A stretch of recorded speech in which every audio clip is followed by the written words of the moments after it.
The Great American Sex Recession: Why Sex is in Decline in 2026. The United States is currently navigating a profound and unprecedented shift in human behavior that sociologists have termed the Great Sex Recession.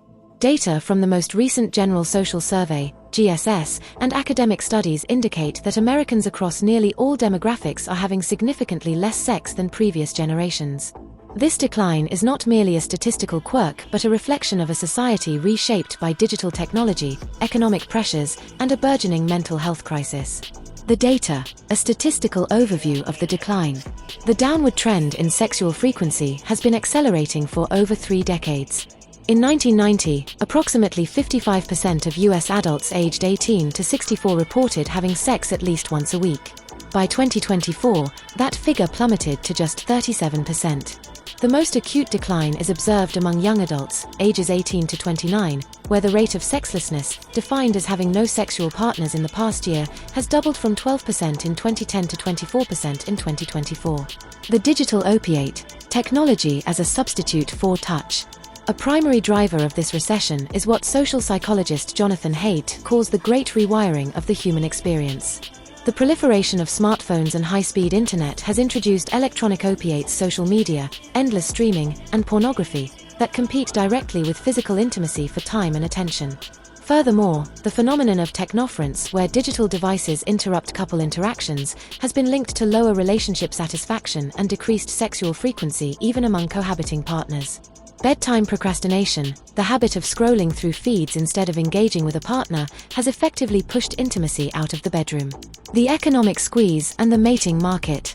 Economic factors play a critical role, particularly for young men. Declining real earnings and the rising cost of living have made traditional milestones of adulthood, such as homeownership and marriage, increasingly unattainable.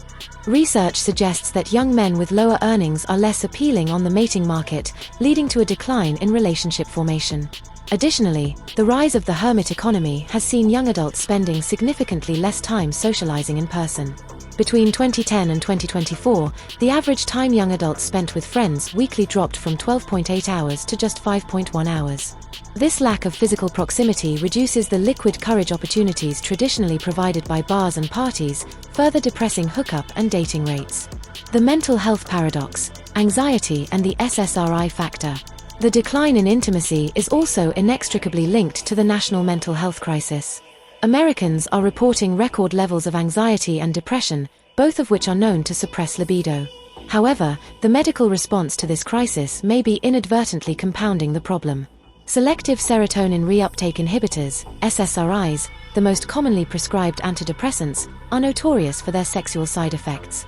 Studies indicate that 40% to 65% of individuals on SSRIs experience some form of sexual dysfunction, including decreased desire and difficulty reaching orgasm.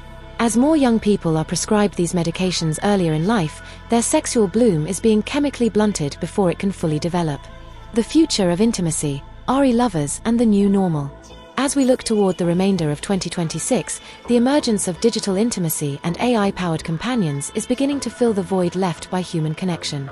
For a generation that finds traditional dating exhausting or risky, AI lovers offer a controlled, rejection-free alternative. While this may alleviate loneliness for some, experts warn it could further erode the social muscles required for real-world intimacy. The Great American Sex Recession is a multifaceted phenomenon. It is the result of a perfect storm where technology provides a low-effort substitute for connection, economic stress reduces the incentive to partner, and a medicated society struggles to find its natural drive.